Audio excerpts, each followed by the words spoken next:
Pessoal, bem-vindos a mais uma recuperação do seminário. É muito bom estar com vocês, queridos alunos do seminário. Essa aula vai ser uma aula muito boa. Já se perguntou por que coisas ruins acontecem com pessoas boas? Por que tem provação, sofrimento no mundo? Você não é a primeira pessoa, nem vai ser a última a se perguntar sobre essas coisas. Então, nós estamos continuando aqui a história de Jó. Jó, ele passou por tribulações mesmo sendo um homem justo, mesmo sendo um homem completamente temente a Deus. E a gente, nosso bloco de estudo aqui, a gente vai entender agora alguns pensamentos, sentimentos que Jó teve. Jó, ele teve essa imagem que vocês estão vendo agora, essa gravura, mostra e exemplifica um período, um momento que Jó estava tendo com os amigos deles. E os amigos começaram a perguntar coisas que a gente mesmo se pergunta, né? O que Jó fez para merecer isso? O que será que Jó teve para ele receber tanto problema, tanta maldição, né? De ter doença, perdido os filhos, enfim, e dinheiro, tudo que Jó tinha e perdeu e passou, um sofrimento que eu aqui não consigo nem imaginar, não cheguei nem perto de nada próximo disso. Mas tem minhas tribulações e minhas provações, assim como vocês. E às vezes a gente pode ser como os amigos de Jó, que coloca Jó como o culpado. Ele é iníquo, fez coisa errada, alguma coisa aconteceu, esse julgamento. Não que os amigos não gostavam de Jó, mas eles queriam uma explicação. E qual que é a explicação? Qual será a explicação do porquê existe sofrimento, o porquê teve todo o sofrimento? É sobre isso que vamos debater. E não esqueçam de prestar atenção nas perguntas e para colocar no formulário. Eu vou passar essas 3 perguntas e vocês têm que estar aí atentos para poder respondê-las.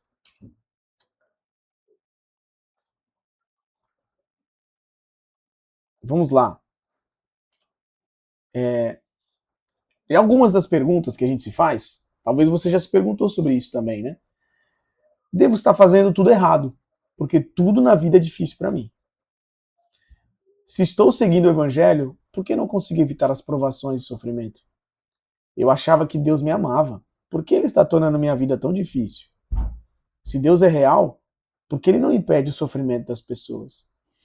São perguntas completamente compreensíveis da gente fazer. Você já se perguntou alguma vez sobre isso? Ou mesmo alguém já te perguntou e você não sabia responder? Tem aquela pergunta que todo mundo recebe, né?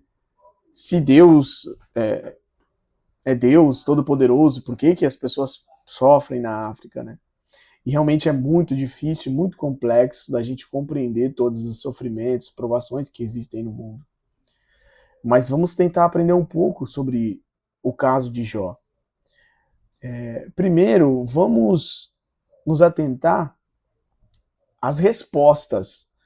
A gente está vendo aqui alguns personagens. Tem os amigos de Jó que começam a culpar Jó pelo que está acontecendo. Jó começa a questionar Deus e questionar o Pai Celestial do porquê que isso está acontecendo. Deus, eu sou fiel, e aí? O que está acontecendo na minha vida, né? E Jó, assim como nós, também podemos perguntar a Deus sobre tudo isso. Mas qual foi a resposta de Deus? Vamos ler na íntegra a resposta de Deus para Jó. Muito interessante. Vamos ver agora. Onde estava tu quando eu fundava a terra? Faze-mo saber, se tens entendimento. Quem lhe pôs as medidas? Se tu sabes, ou quem estendeu sobre ela o cordel? Sobre o que estão fundadas as suas bases? Ou quem assentou a sua pedra de esquina? Quando as estrelas da alva juntas alegremente cantavam e todos os filhos de Deus jubilavam. Apesar de ter assim, um pouquinho difícil de interpretação, mas resumindo aqui, Deus ele estava jogando perguntas para Jó. Você sabe como é que foi criada a Terra? Sabe como é que foi feito? como é que criam a terra, como é que é ser Deus. Então, quando Jó questionou a Deus, eu sou fiel, Deus, basicamente, estava dizendo que ele sabe de tudo. E às vezes o sofrimento que a gente acha que é sofrimento para nós momentaneamente, para Deus é um desígnio eterno. E no caso de Jó, tinha um desígnio eterno. Deus nos dá provações com um propósito, nos dá sofrimento com um propósito em mente. Nem sempre a gente consegue compreender, e talvez nem vamos compreender. Mas Deus, ele tem toda a compreensão. A mente de Deus não funciona como a nossa. A mente de Deus funciona como o infinito, que não tem como compreender. Eu sei que às vezes parece que a gente bate na mesma tecla, falar que Deus é todo poderoso, mas se a gente parar para pensar um pouquinho nisso, realmente Deus, ele tem um propósito para tudo que está acontecendo. É complexo da gente entender, mas é assim que funciona. A mente de Deus é eterna. E nós temos agora uma citação muito boa do Elder Heyland falando sobre isso. Vamos ler junto. Foi como se Deus tivesse dito com paciência e bondade a Jó: se você não consegue responder nem mesmo a uma das minhas perguntas sobre a terra que criei, seria possível que existam leis eternas que você não entenda? Há suposições que você fez que são inválidas? Você entende meus motivos e como funciona meu plano de salvação e exaltação? E você consegue prever seu destino futuro? Deus, em sua sabedoria, sabe que uma parte vital de nossa experiência mortal é não saber tudo. Há algo no fato de que confiar nele nos permite progredir para nos tornarmos semelhante a ele. Que citação poderosa do Elder Heyland. Mas mais do que essa citação poderosa, o que você sente ao ler essa citação? Pondere um pouco o que você sente ao ler sobre que nós não temos toda a sabedoria. Não sabemos o nosso futuro. Mas confiar em Deus permite nos tornar semelhante a Ele. Isso é impressionante. Significa que o sofrimento que Deus nos dá nos torna semelhante a Ele.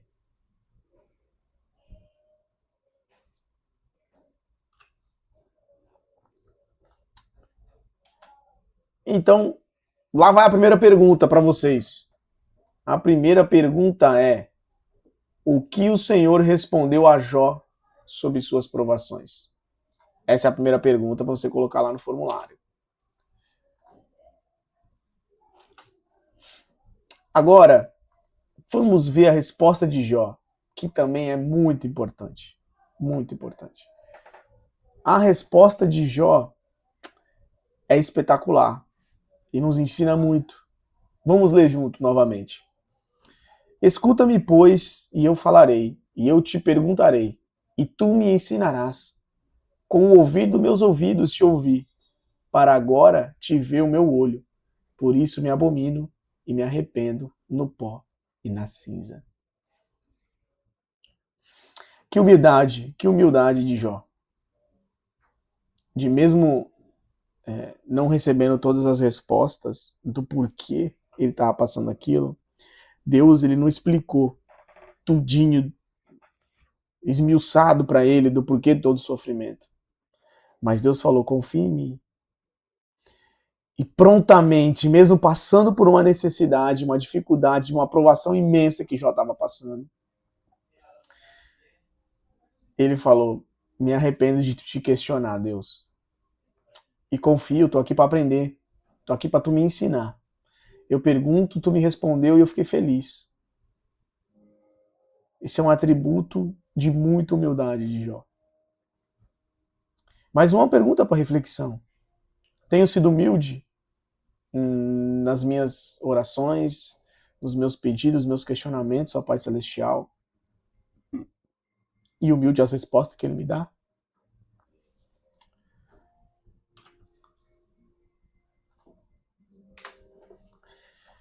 Quando eu leio a história de Jó, Eu sempre lembro dessa passagem aqui. Essa imagem que vocês veem agora é de Joseph na cadeia de Liberty. Joseph Smith, em um dado momento de sua vida, ele foi preso injustamente. E ele teve que passar, assim, por muita injustiça. E uma provação sem tamanho, de ficar preso num lugar completamente nojento, tinha rato, ele não tinha roupas o suficiente para passar o inverno, que foi bem forte naquela época. Desnutrição. E fora isso, o povo do lado de fora da prisão, né, o povo da igreja, estava sofrendo atrocidades também. E Joseph, ele chegou num limite emocional, carnal, que talvez muitos de nós já sentimos esse limite em nossa vida, em nossa provação. E ele chegou a questionar Deus. E Deus até fez uma comparação dele com Jó, que ele ainda nem estava como Jó, que a gente está estudando. Tudo isso, todo esse sofrimento que ele estava, ele ainda não tinha chegado ao ponto que Jó chegou. E ele também questionou a Deus. Ele falou, Deus, onde estás? Até quando você vai ver isso acontecer e não vai fazer nada? Você é todo poderoso, como é que você não vai interferir? E a resposta de Deus para isso foi impressionante, novamente. E nos traz aquela mesma resposta da Elder Heinlein, sobre nos tornar semelhante a Deus e a Jesus Cristo. Doutrina e Convênio 122, o versículo do 5 ao 8. Vamos ler de novo, novamente juntos. Se te for requerido sofrer tribulações, se te encontrares em perigo entre falsos irmãos, se te encontrares em perigo entre salteadores, se te encontrares em perigo na terra ou no mar, se fores acusado de toda sorte de falsidades, se os teus inimigos caírem sobre ti, se eles te arrancarem o convívio do teu pai e mãe, irmãos e irmãs, e se uma espada desembainhada os teus inimigos te arrancarem do seio da tua esposa e da tua prole, e o teu filho mais velho, embora com apenas 6 anos de idade, agarrar-se às tuas vestes e disser, meu pai, porque não podes ficar conosco? Ó meu pai, o que os homens vão fazer contigo? E se então ele for arrancado de ti pela espada, e se fores arrastado para a prisão, e se teus inimigos te rondarem como lobos procurando o sangue do cordeiro, e se fores lançado na cova, ou nas mãos de assassinos, e receberes sentença de morte, se fores lançado no abismo, se vagas encapeladas conspirarem contra ti, se ventos furiosos se tornarem teu inimigo, se os céus se cobrirem de escuridão, se todos os elementos se unirem para obstruir o caminho, e acima de tudo, se as próprias mandíbulas do inferno escancararem a boca para tragar-te, sabe, meu filho, que todas essas coisas te servirão de experiência e serão para o teu bem. O Filho do Homem desceu abaixo de todas elas. És tu maior do que ele? Novamente, mais uma resposta de Deus às provações que acontecem aos justos e aos fiéis. Jesus Cristo desceu abaixo de todas as coisas. Ele desceu abaixo de tudo. E quando nós estamos passando por dificuldade, estamos mais próximos de Jesus Cristo. Porque ele foi mais justiçado, o mais provado. E quando nós seguimos a Jesus Cristo, nos tornamos semelhante a ele.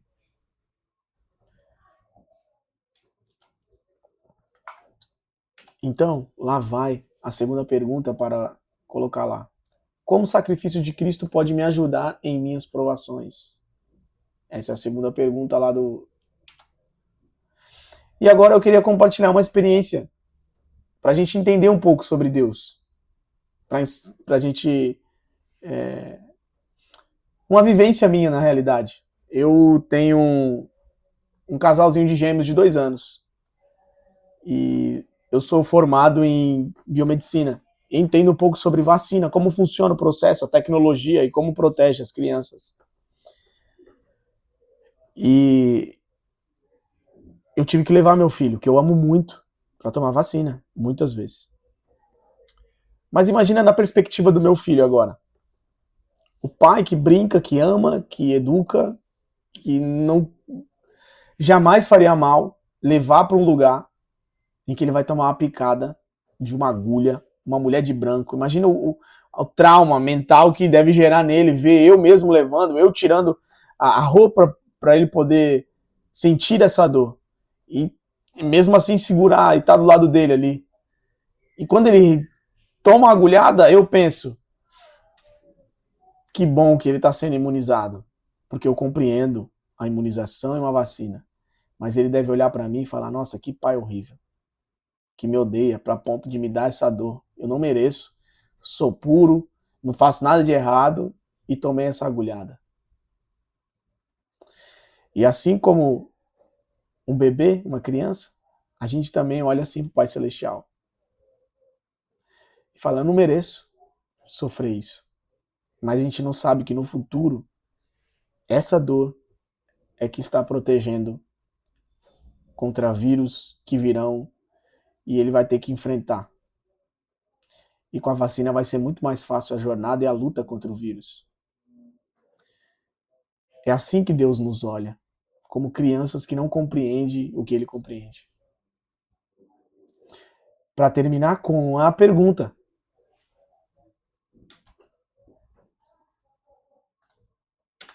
Por que o Senhor permite que adversidades e tribulações a pessoas boas? Por que ele permite? Eu sei que Deus tem um propósito para nós. Deus tem um amor imenso por nós. Mesmo nas provações, nós podemos encontrar a sua mão. E assim como meu filho chorando, eu o abracei e confortei ele, mesmo nas adversidades que Deus mesmo sabe que precisamos passar, ele nos ama, nos abraça.